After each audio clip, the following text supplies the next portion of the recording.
Hello, everyone. Good evening, and welcome to our Coping with Uncertainty and Change live webinar. We're pleased to be with you here today. My name is Nisha, and I'm the Director for Business Continuity and Infrastructure here at Workplace Options. We'll be presenting you today with the lessons that we have learned from the pandemic in terms of uncertainty and change management at our organization, as well as individual levels. I can relate to the complexity of the dealing with the ever-changing environment as the business continuity plan owner of 4 workplace options, as I act as a guide for our BCP steering committee and manage the Bangalore Center operations along with providing clinical guidance to the team. The pandemic has brought on a lot of changes, but India was struggling much before that with a mental health crisis, even prior to the pandemic.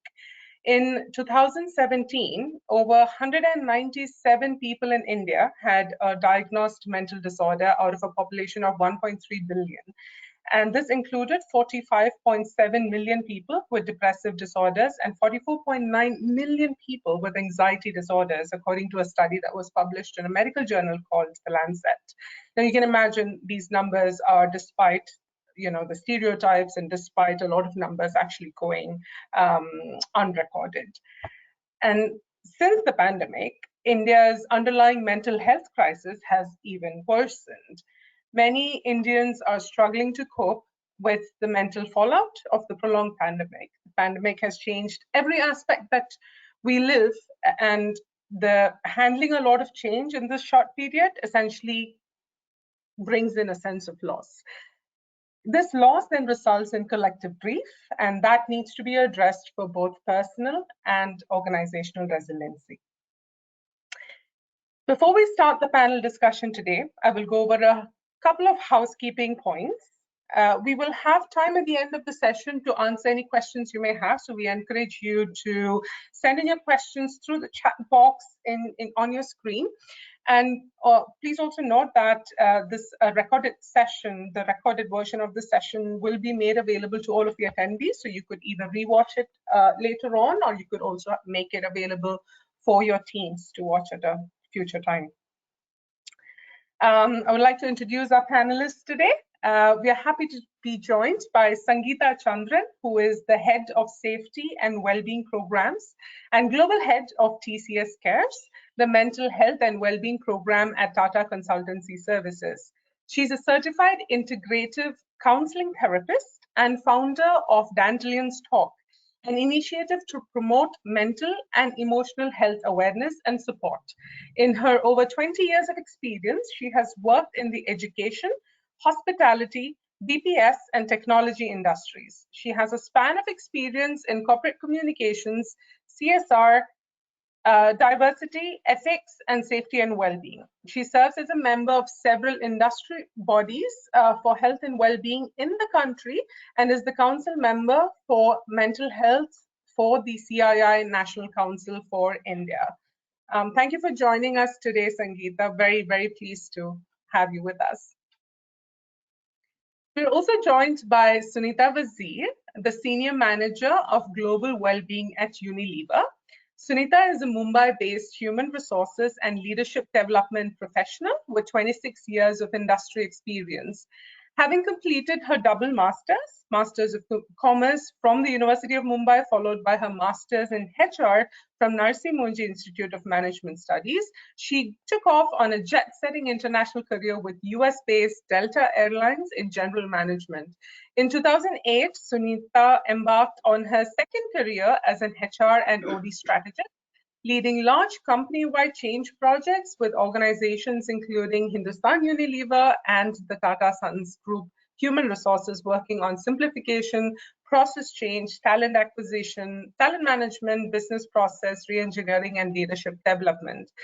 Sunita is currently living her purpose of helping people become the best version of themselves through her role as Senior Global Wellbeing Manager with Unilever.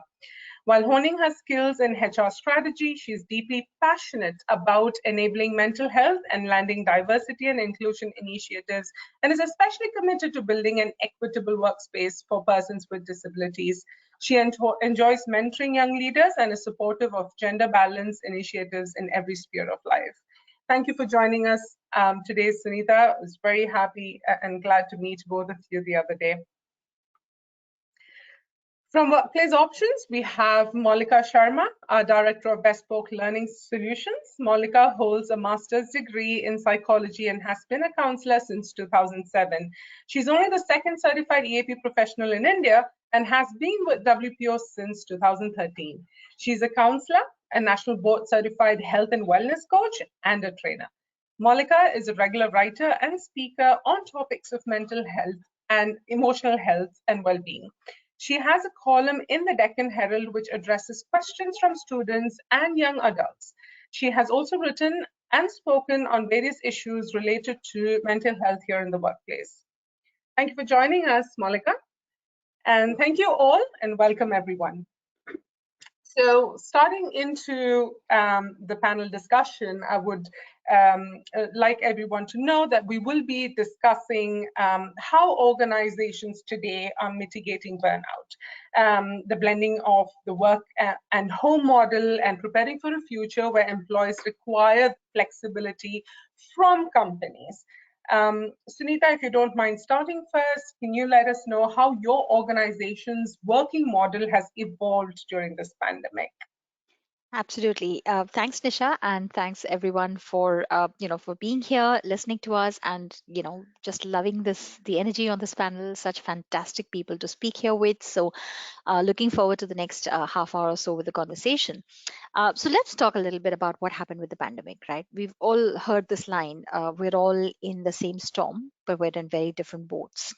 And that's a big reality, right? I think what's happened for individuals is the way we have dealt with these last 21 months has been that we've had no plan.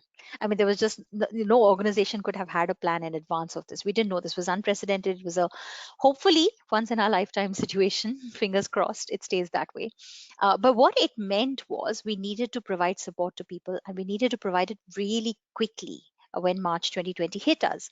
And as organizations, I think as a company that is committed to enabling mental, physical, emotional, and purposeful health and well being for our people, we went very quickly into firefighting mode, right? We needed to provide people solutions instantly. We knew there was a fear that was coming in, but there was also clearly the need for us to tap into what's happening now, but also somewhat try to prepare for the future. While, so there's this boat and it's filling up with water. We're trying to get the water out, but we're also trying to steer through the storm. And that's somehow how I would describe it.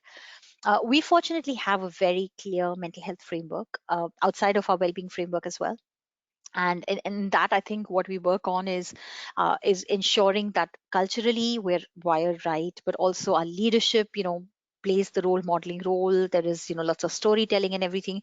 We also wanted to bring in a lot of prevention and support, and a lot of this was already present. So the EAP, what you guys do for us, was the most critical piece of the puzzle for us. Just banking on that was our safety net. That was something we knew we were doing. But we also had to make the workplace, or bring that whole, since the work and the workplace work and the life boundaries had gone away and melted away, we needed to enable ways of working.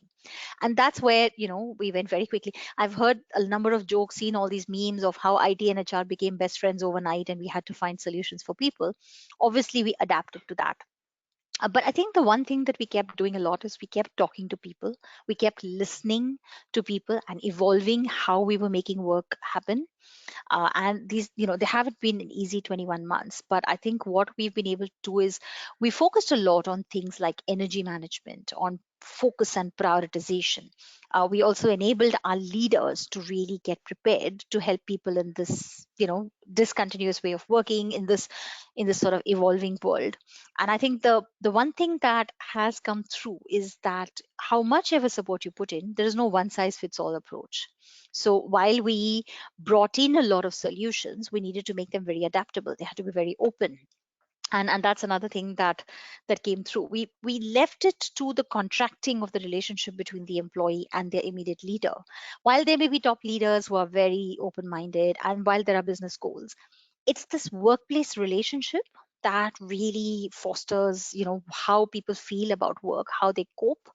And I think we worked on equipping our leaders to have the right conversation, but also equipping everyone else to start the right conversation, to initiate the conversation. So I think a big focus is also building psychological safety, which we can circle back to later in the conversation. So yeah, we sort of enabled immediate solutions, technology. We worked on the longer term solutions, so energy management, ensuring support. Peer support has been a big part of the puzzle for us. Just building communities of care, that's really a deeply foundational piece that has made a difference. And then of course enabling individuals to have those conversations and have the right workplace policies, the right adapted sort of ways of working to help them really prioritize on what's important so that they weren't overwhelmed. But of course burnout is a reality. We are putting pressure on ourselves, and that's something we can't shift away from.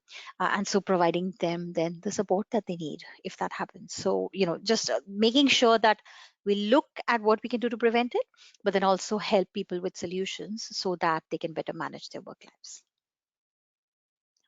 Lovely. I think if we have some time towards the end of the session, I would love for you to enlighten all of our listeners how you use storytelling to promote mental health awareness. That would be great if we can get back to it towards the end of the session.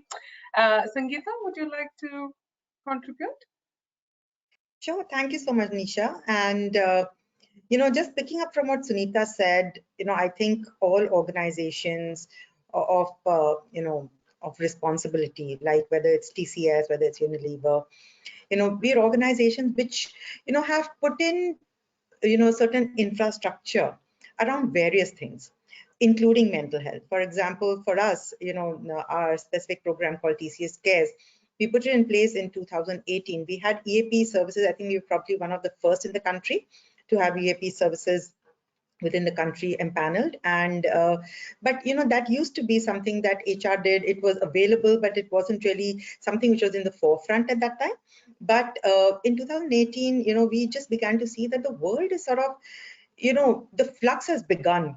It's been on for quite some time, and we really need to acknowledge, and we need to ensure that people begin to be more open, be able to cope with so many different things, being able to talk about challenges per se.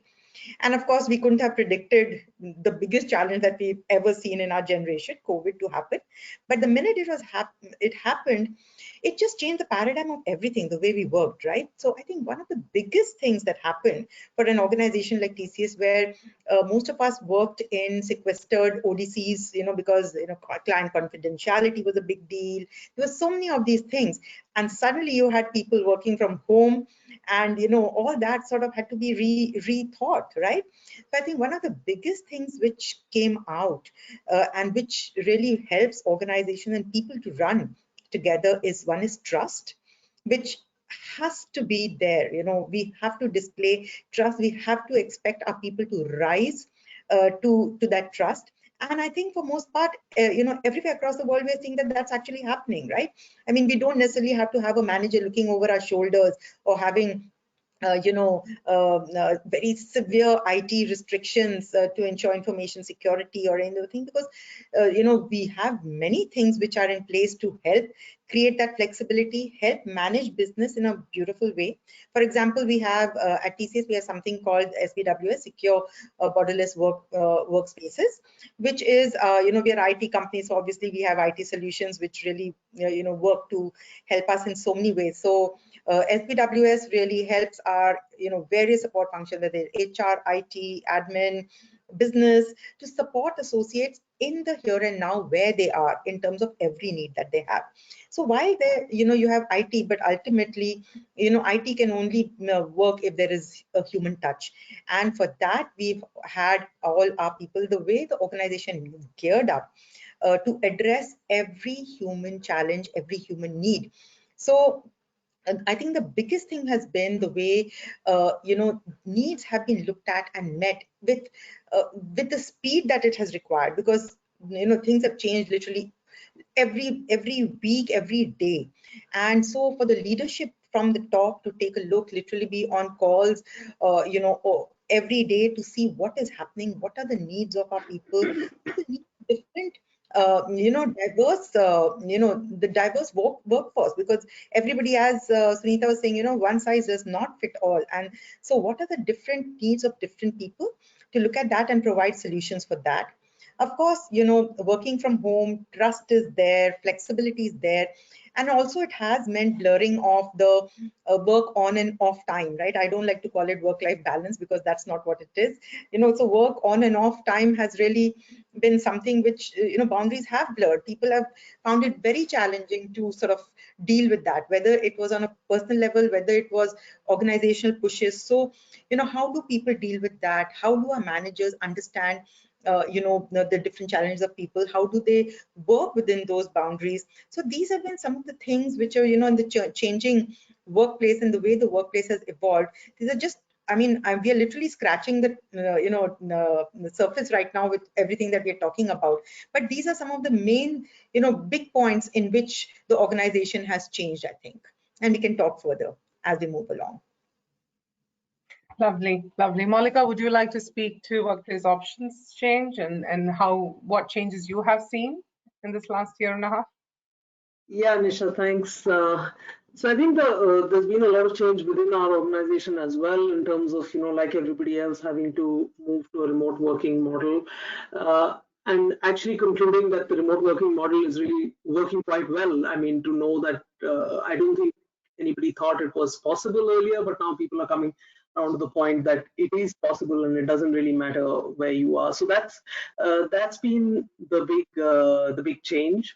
Within the company, there's been a lot more proactive communications. The senior management is kind of making sure they're communicating regularly with everybody, keeping everybody abreast with what's happening within the company and how the external environment is impacting the day to day. So that's been helpful.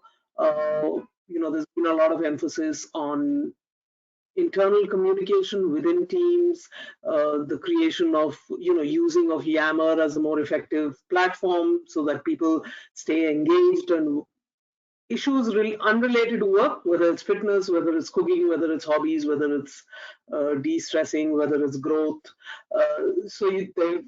Communities have developed around these various topics. So it's been interesting to see how our organization has changed, keeping the essential pillars of our culture intact. And actually, I think at a time like this, this has given us an opportunity to really leverage off our cultural pillars. I think, having said that, from a business perspective, the changes that I have noticed is, well, before I go into that, it's the plus side, I would say. I mean, it doesn't sound good to say that, but I think the good thing about that has come out of this pandemic and the crisis that it caused is the fact that conversations around mental health have come front and center. They're top of mind. Everybody's talking about them. Media's talking about them. Organizations are talking about them.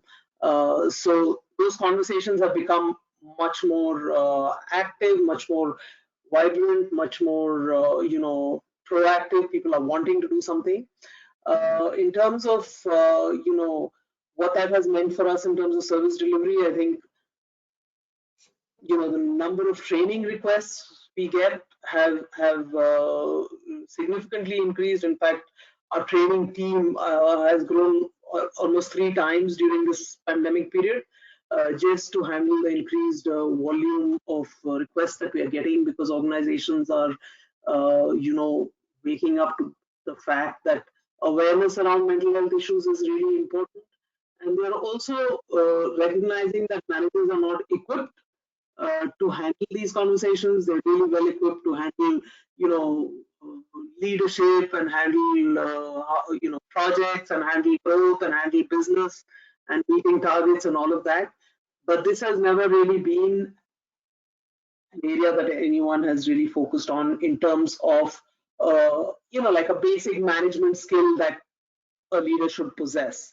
So I think organizations are recognizing that, leaders are getting overwhelmed, and so a lot of organizations are stepping in to equip them, to make them feel more supported on that front.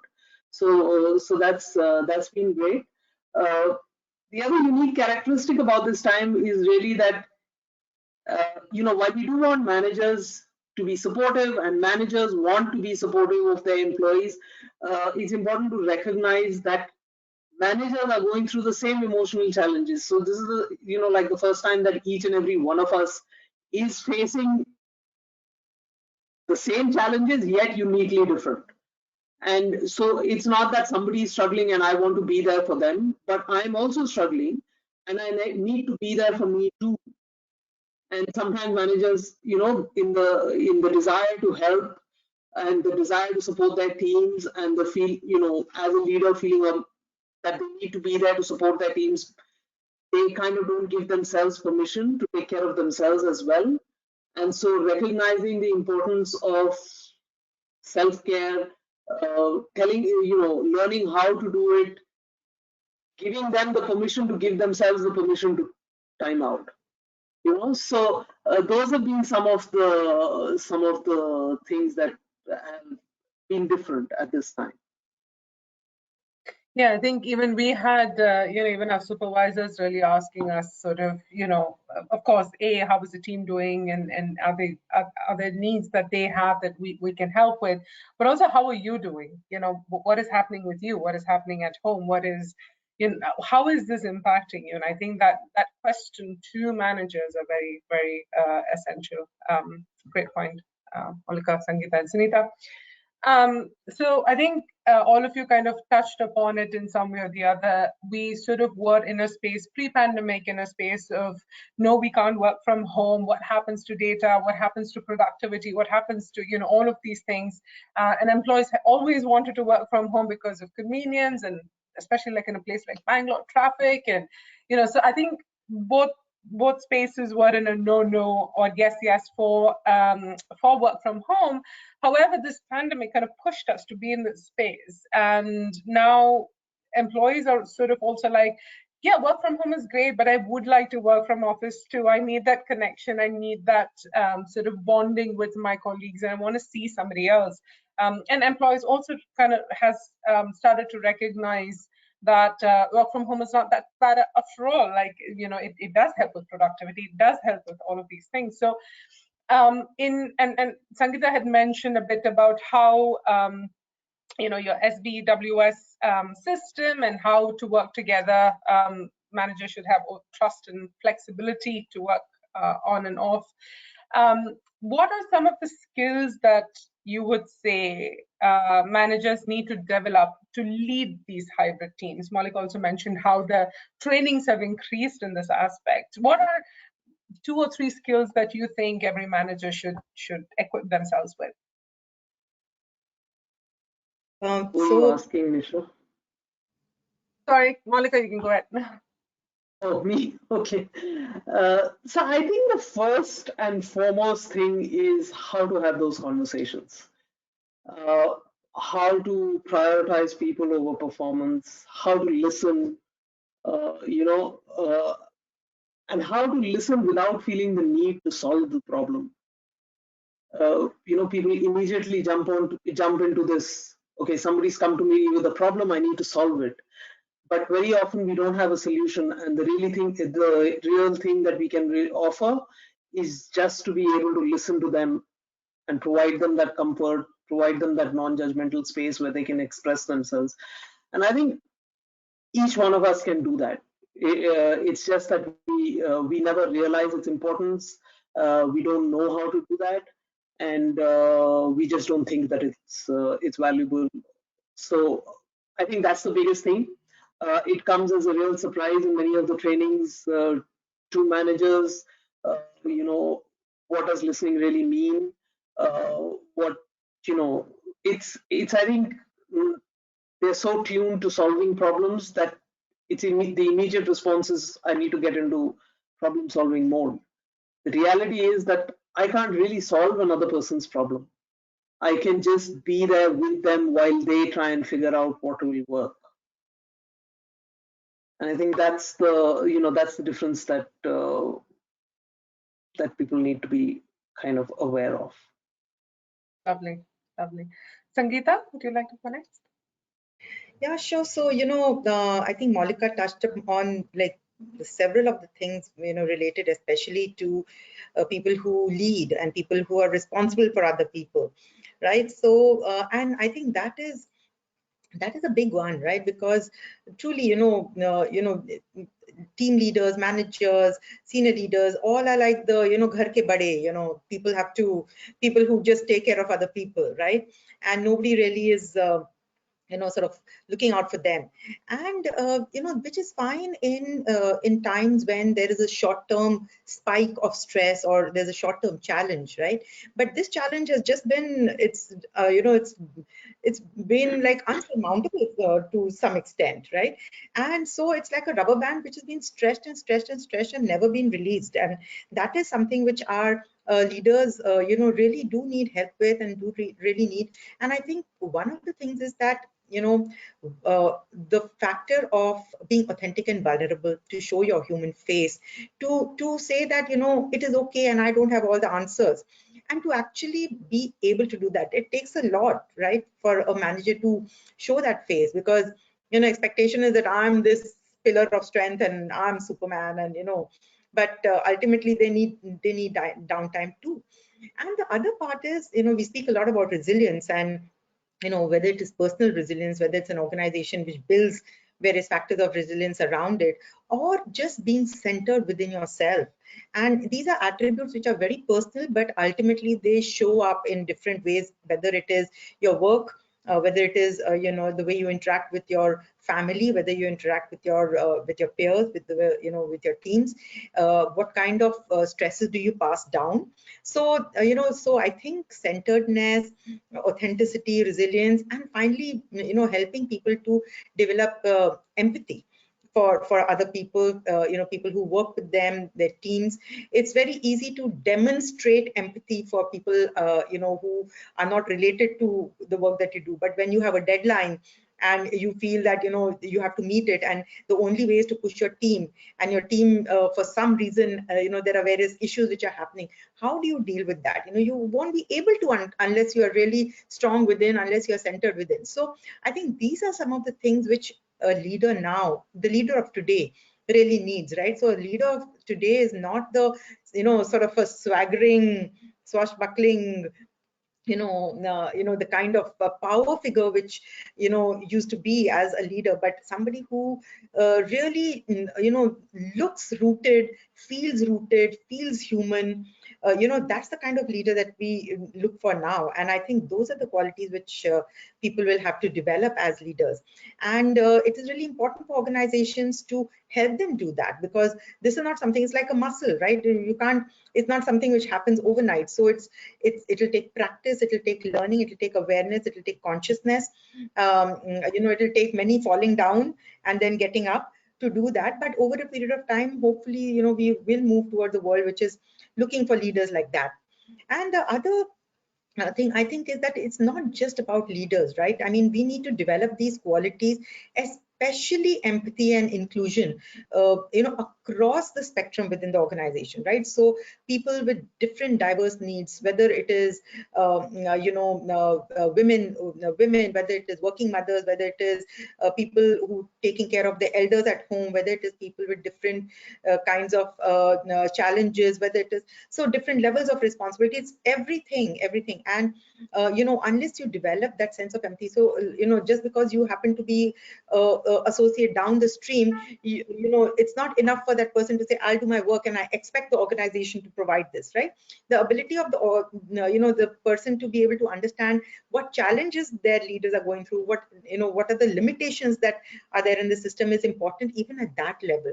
So I think it needs to be permeated across the spectrum, so that you develop a culture within the entire organization where there is all this of whether being resilient, authentic, empathetic, all these things. So I think those are some of the things which are really, really required. It's sort of like both ways. It's more from the leadership as well as from a top down and bottom up. Awesome. Sunita, are you there? Yes, I am. Sorry, I had a bit of a connection issue, which is the reality, right? This is what happens to people. Can you hear me? Yes. Super. So, what are some skills managers need to develop? I think both Monika and Sangeeta have made very clear points. I think I've got to just go back to what Monika said earlier on. Just self-compassion. That's become something that is so it's become so hard. We've emphasized a lot. You can't help others. You can't pour from an empty cup, right? Put on your own oxygen mask first. I think those are essentials that leaders need to accept. I think one of the things we work with is we like to come across as invincible. Yeah, we look at resilience as something which is rugged resilience, where I can do anything and everything. And sharing our vulnerability as leaders, as managers, is something that I think hybrid teams need, because only when you're able to show that that everyone hurts, everyone's vulnerable, everyone needs boundaries, everyone needs support, that's when it can move forward. We've put a lot of emphasis, in addition to what everyone talked about, we've put a lot of emphasis also giving the right conversational skills, yes, but also explaining a little deeper about mental health to people. For a lot of people, starting a conversation on mental health is really hard. How are you feeling? I read this Harvard study which said we're asked about how we are feeling, and 19 times a week, and we lie most of the time and we say we're okay.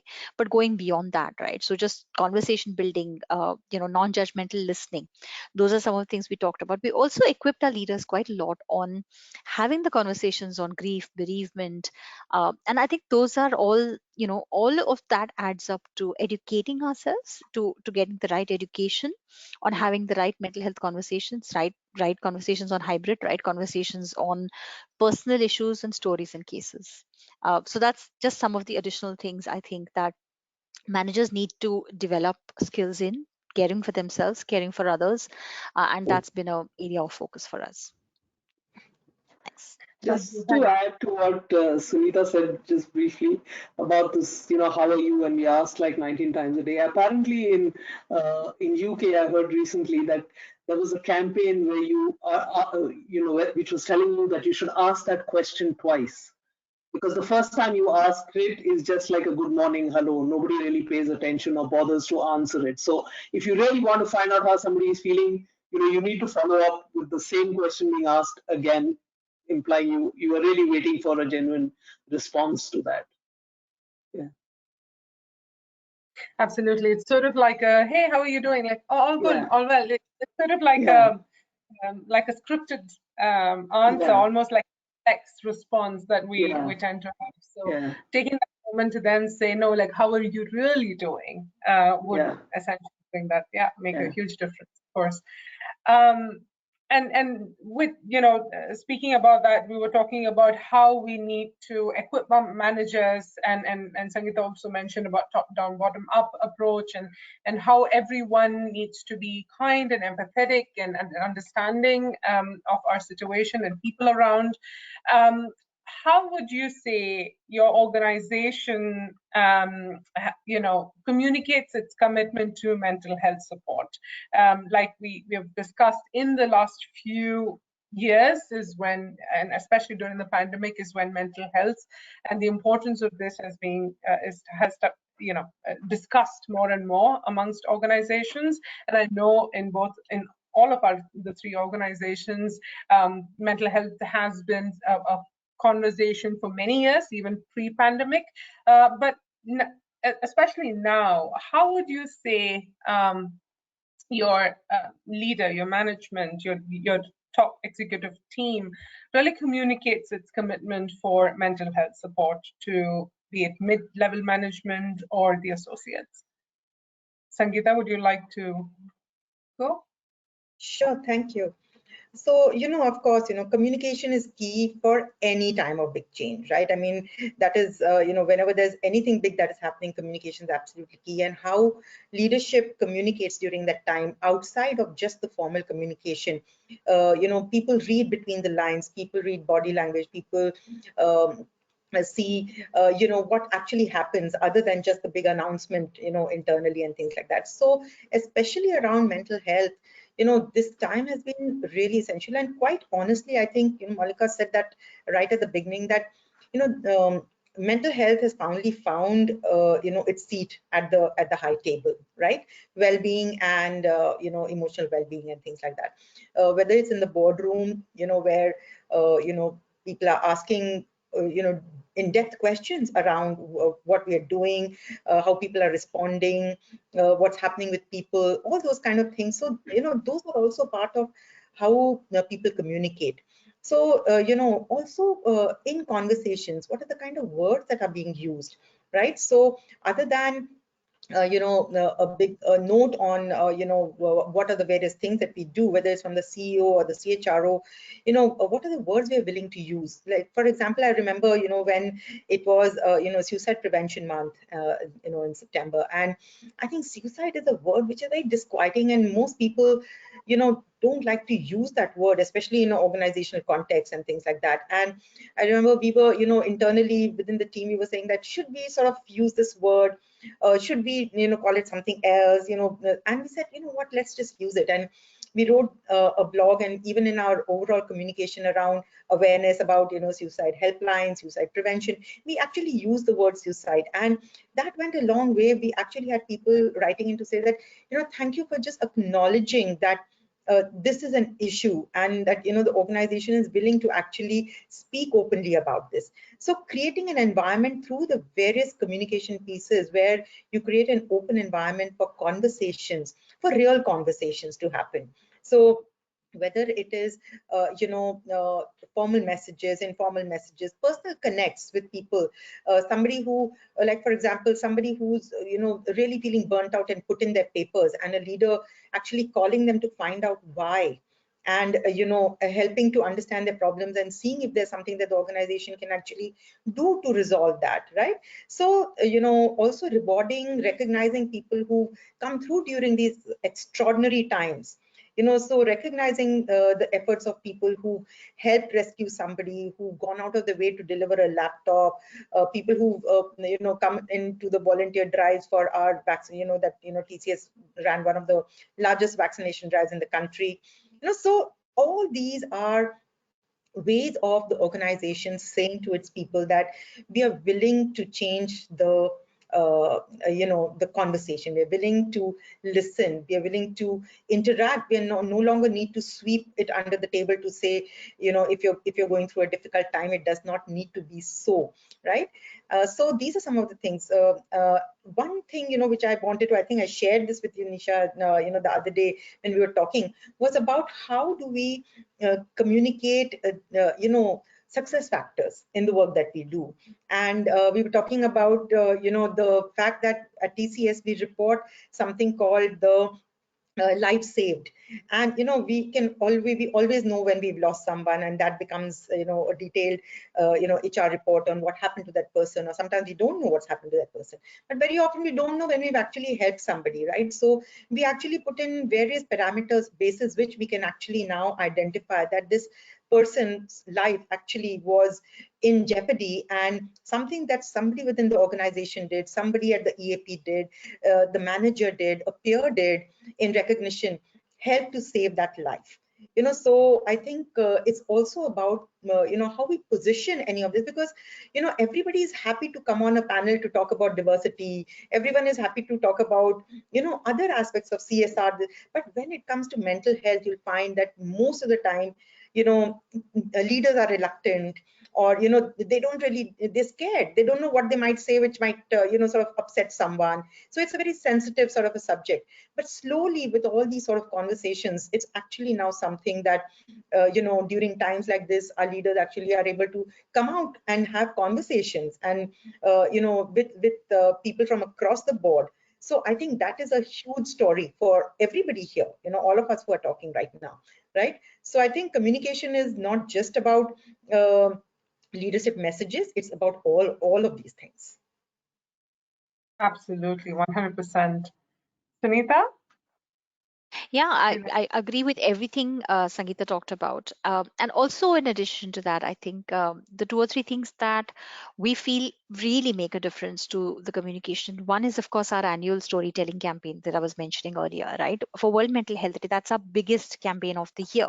In fact, everyone says I disappear for that, first half of October because I'm not seen or heard. But what we do is, we bring true, real, authentic stories from our co-workers, right? We bring those honest, really hard to hear stories, and we share that, and they're more than happy to share it because these are all people that are committed. uh, and that has actually really changed the way our conversation happens. We started our EAP back in 2016, but the usage was, very minimal. I do believe that communicating support is also something that you need to do, like we learn math in concentric circles. You have to add a little bit, then you keep reiterating that, and you keep reiterating that information, because transformation or change or adoption happens not by switching on a solution, but by really promoting it, having people promote it, right? Having the right people promote it. So really I was talking earlier about rugged resilience. So taking leaders that are seen as really rugged and having them talk about their vulnerabilities, or repeating the message, or using topics like parenting, or using other topics that are appealing to the masses, and really roping them into the conversation of, getting the help and support that they need. Those are the other things that happen. So we've had a very good run. We've had very senior leaders very willing to talk about it, but it always comes at a cost. Like Sangeeta said, there's always a risk, right? That promotability, that being picked for the top assignments, people start looking at you thinking and assuming, because there's not enough knowledge about mental health, the assumption is that you're getting someone that's not going to be able to achieve everything. People will say, I can't take them for my project is the most important one, and I need someone who really deliver. I think for us to educate everyone that, irrespective of what the mental health issue is, and of course, mental health is on a spectrum. We know we all have mental health. It's just, we're talking about mental ill health here. That is sort of different. But with the support, with treatment, all of this means people can lead beautifully productive, high performance lives. And I think that's the education we need to really land. And we do that. We talk about people that have careers, that have fulfilling careers with this. So it's about repeating communication. So, same communication again and again and again, making it easy, making it accessible, 24/7, confidential. You have to keep talking about confidential because people really have that fear because of the stigma.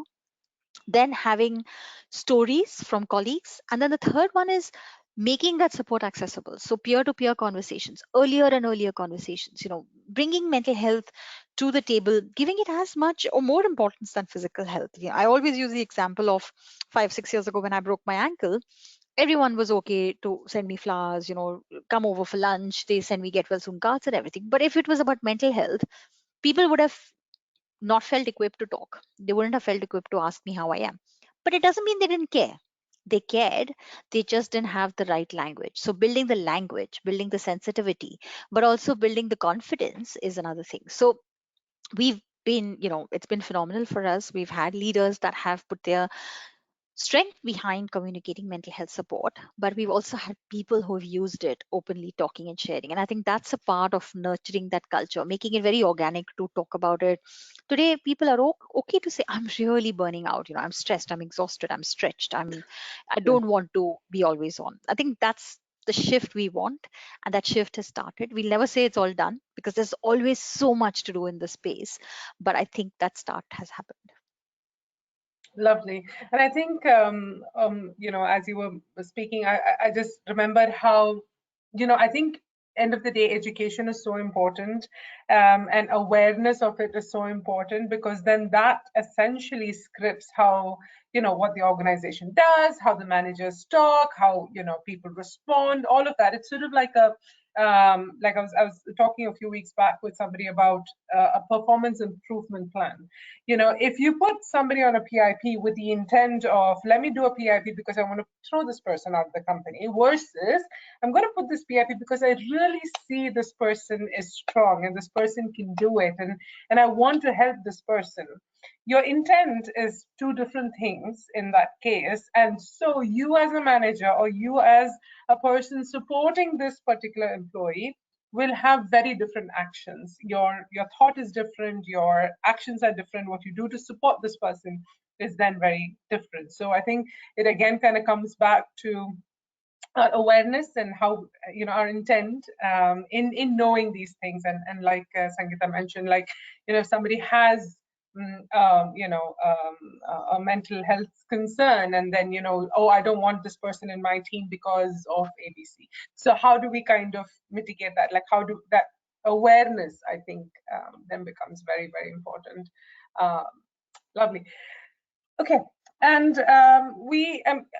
one of the things that Sunita just mentioned, how sometimes we have workplace absences. It can be due to, the stress, mental health concerns that we have. If you have a broken leg and the doctor says you need to be on bed rest for 1 week, it's easier for an organization to deal with that, as opposed to when somebody is going through, let's say, a depressive period, or any other concerns related to mental health. What do you think are some of the strategies towards reducing mental health related absences in the workplace? Sangeeta, do you want to go first? Sure. So I think one is that for employees to actually feel confident that if they come out, as Sunita was saying, if they would come out and actually say that they're going through this issue and they really need time out, so then people would actually be able to do that with reality, instead of trying to hide behind something else, instead of trying to hide behind family functions, or falling sick physically and things like that. I remember we put in something called as emotional well-being leave sometime in end of 2018 at that time, and it was nothing major. It was actually just part of our regular, when you apply for leave and you have this drop down which says, do you have a cough or a cold or a stomach ache or a this or a that, and all those various things, and we just added another line item in that to say that emotional well-being leave. And we said, let's just see how that goes. We didn't know how people are going to respond and people would actually use that or not. And we were really surprised to see how many people actually used it. And it was, again, no questions asked. It had the same parameters as physical health leave, which is after 3 days, if you have to get a doctor's certificate, simply to know that, you're getting help. Right, so you're taking time off, but you're also getting help. So whether it's certificate from a doctor or a counselor, if you're taking more than 3 days leave, and it has worked beautifully. It helped people to come out and be very open about the fact that they needed just time out for mental health. And this also showed a lot of confidence in the organization, because leave is something which is tracked, right? So unlike a EAP call, which is completely confidential, and any of that, where we don't ask and we don't get any information about who called, what happened, except for the various broad issues and things like that. But this is something which is actually formally tracked, and people know that. But even then, people were willing to take that. So it's a sign that shows confidence in the organization, maturity in the system, which that they're not going to be judged for this. So something like that is really, really important. So organizations actually showing that they understand, which is not easy, right? I mean, an organization is not a monolith, right? It is you and me and so many people with their own different issues and problems and personalities, and there could be so many people who would understand and people who would not understand. But it's it's a working milestone, and it continues. And if we can develop that, that would be really victory. That would be victory. The other thing is understanding specific challenges, right? So in this pandemic now, and as we're coming to the end and we're asking people to start to come back slowly to work, there are different segments who have different challenges. Working mothers whose children now have been at home and never not seen their moms go out, how will they cope? How will they be able to slowly get their children used to being on their own or going to school? Or people who have been caregivers at home, how will they get used to doing that? So any of these things. So environment where you see the problem, you also help with the solution, so that people know that they know there's no need to panic about this, that yes, we all have to finally come back now that we finally settled into our nice spaces. Now we're going to be shaken up a little bit and have to come back, which is the change is the only reality. And but to do it in a manner where you take people along, you listen to them, you provide solutions, and you don't you create an environment where there can be honesty. Absolutely, that's amazing. I think it just goes back to that, just being honest, being vulnerable, and being committed. End of the day, Sunita, would you like to add to that? Yeah, I'll just add to this. Everything Sangeeta said is so on point. I think, building a workplace where you can be yourself, that psychological safety, that speaking up is welcome. But I think I would also add one more thing to it, which is call out bad behavior. When Mm. someone talks about mental health in a dismissive way, or about, in stereotyping, or when they start, if for example you're an HR practitioner, or you're a well-being leader, or a mental health leader, or you're a business leader, and you see someone talking about someone in a discriminatory way because of this, I think just calling out that behavior and saying, no, that's not okay, is really, really important. What are the conversations we have at the coffee machine? The virtual coffee machine or the real one, whichever it is. It's made gossip really hard, but the pandemic. But what are the conversations we have about people that are taking these leaves? We gave a no questions asked leave, so we didn't call it mental health leave. We just said take leave if you need to, and we sort of enabled that. The point is, what do we say to people when they say they have mental health related concerns? How leaders react to it, how the team reacts to it. Not probing too much, not asking too many personal questions. Someone may not be comfortable. They may be okay saying that I'm burnt out and therefore I need to sort of take some time out. But then don't evaluate. But she had 3 days off last month, so why is she feeling like that? So not evaluating that person's issue, and just giving them that space, giving them that respect, calling out bad behavior. That's why culturally the shift will happen. When we don't accept use of policies as misuse, we don't label everything as misuse, because the lack of trust which is ambient in our work environments is very large. And so just being conscious of that. And then I think just another strategy towards reducing mental health related workplace absences is, don't make it so hard for people. Don't make it so hard for them to speak up. If on an ongoing basis, if in your team you're having these conversations with the individual and you can see that they are starting to crumble, just proactively, don't wait for it to reach a boil. Right, I think that's another strategy that we really need to sort of bring in. When you start seeing the signs, behavioral shifts, the little things that are showing that this person is really overwhelmed, start making it possible for them to get some downtime, to focus on ruthless prioritization. What's really important? Let's drop everything that's not urgent and not important. So really partnering with one another. When you see a dip in energy, and I'm alluding to the energy management tool we're using right now, when you see a sharp dip in energy, especially because you're interacting with people on a day-to-day basis, start having those conversations earlier and earlier, so that you don't end up having to use policies and everything else. Just use a preventive approach. That's, I think, another thing that's really, really critical.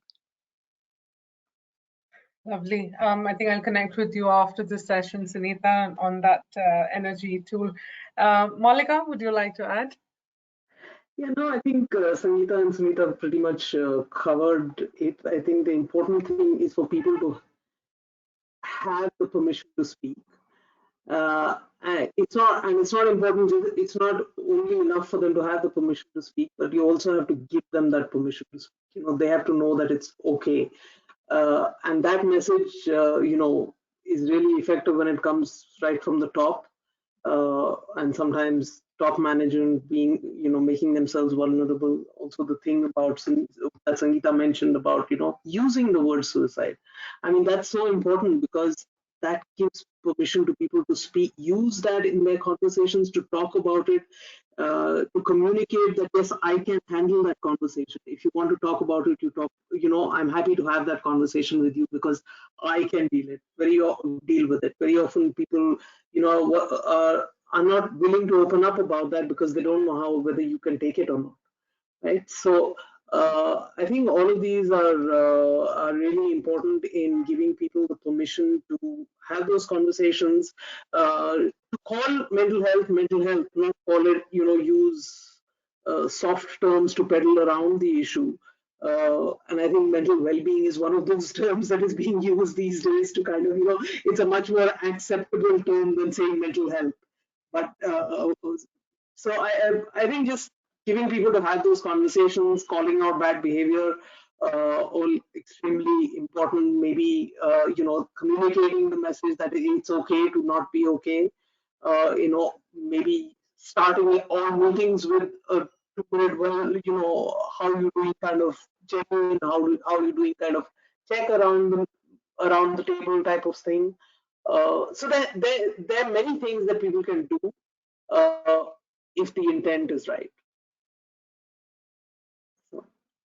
Absolutely. And in fact, one of the skills that we learn in our master's program in psychology is, the difference between your own personal curiosity, why, someone says I'm having a bad day, like, oh, what happened? Like, what's happening, and, who's impacted, and how is that impact, our own personal curiosity, and the kind of impact that would have, and having that professional boundary. And I think it's very important for managers also to do that, like both of you had mentioned, is to respect that space, to and then come up with a more trustworthy professional way of sort of dealing with that issue.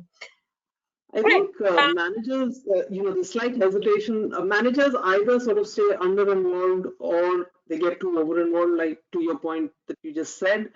And part of our training actually focuses on how do you get managers to stay within the zone of helpfulness. They stay under-involved, they don't want to, they think it's a personal matter. Can I go there? Can I ask those questions? Am I being too intrusive, invading privacy, etc.? But or they get too over-involved when they sort of carry the emotional burden of the other person and therefore get burnt out in the process themselves as well.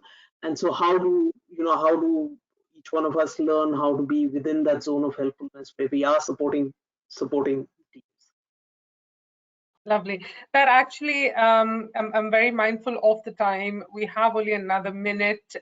So now we were supposed to have one more question, but now because of time, we're going to skip that question. We did have 2 questions from the audience. I'm just going to read that out. And one essentially is what Maullika, you just mentioned. So one of the question was,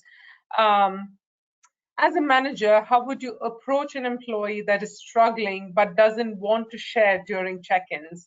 So it kind of goes back to, again, this conversation that we are having now. Any quick tip for this person who may have sent this question from any one of you? I think empathetic listening, that's just the biggest, that's the one, just bringing an empathetic listening, just not pushing people faster and harder, and not going on and on persistently asking them the same question again and again. Giving them the room and the space. We're all adults. Letting them know you care without being intrusive is the one way to enable where someone feels that they have the space and the trust to speak out. And also maybe add to that, if you're not making any headway yourself, to kind of just remind them that they can reach out to the EAP. Signpost them to the support that is available. Let them know that you are there. But if the person doesn't feel comfortable talking to you, there's the EAP, and why don't you reach out to the EAP? Right. Explore other support systems. Yeah. Absolutely. I agree both, with Sunita and Maullika. And I think one more thing is that, when we create and, like we have our peer support program, right? Sometimes people within the team can, manager might not be able to talk to the person, but somebody who's a team member probably could. So, ensuring that there is somebody on hand who could, that via media, who could also talk. Yeah, lovely. The second question is, what do you think of the 4 days work week pushed by some of the companies to support more work-life balance? Sounds amazing. We tried it.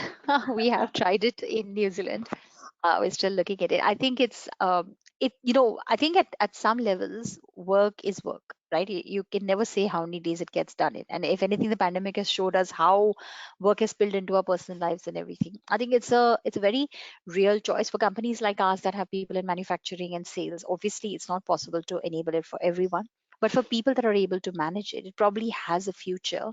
The future of work is just so vibrant and so different. I don't think we can always guide it and rule it. In many of our markets, there are people that are doing other things that they love by by opting for a lesser work week. And it is eventually going to be making accommodations for people in different ways. I know when I was a new mother, today I have teenagers, but when I was a new mother, I would have loved that. And that's how I went back to work. I actually restarted my work with the Tata group. So it's really, you can't do all things for everyone, but having an open mind to work with each one is what will make us that fabulous employer ultimately. That tailored approach, right? Yeah, absolutely. I mean, so the 4-day work week, for example, for me, it would not work because, I'm somebody who likes to work at different times on a particular day. I may work for 3 hours today, I may work for 10 hours tomorrow. So I think, again, one size does not fit all. Different people have different, the way they like to work is different. Some people may have certain constraints because of which they may need a different sort of work environments. And there's so many different things. So I think definitely, COVID, if anything, anything good that one can think about COVID is one of the things that it has done is pushed for these conversations to actually happen and for organizations to actually be in a space now where we can consider them, right? I mean, we wouldn't even have had these conversations 2 years ago. So, now we can actually talk about them and organizations can actually consider them. So that's one plus point. Thank you, COVID. Absolutely. Absolutely. So thank you so much for your time today to all of the listeners, to our panelists, and the person behind the screen, Letitia. I am extremely grateful for all of you and the time we've had today. And just, as we were going through the session, I kind of just put down some very, very important, and I think the basic points for today is one, remember self-compassion. Remember it's okay to show your vulnerability. 2, be kind and empathetic to people around. And 3, create an open environment for real conversations. This can be one-on-one, example, how are you? Or on an organizational level, have open environment and have real conversations. So with that, thank you so much for your time today. I really appreciate you, and I wish you a good rest of the evening. If you have any questions, please feel free to send them over to us, and we would love to reach back to you. So thank you. Take care. Thank you, Thank you, and Nisha. thanks for hosting us so well, Nisha. Thank Really Yes. nice. Thank you so very much. Lovely Thank you. conversation. Bye-bye. Thank you.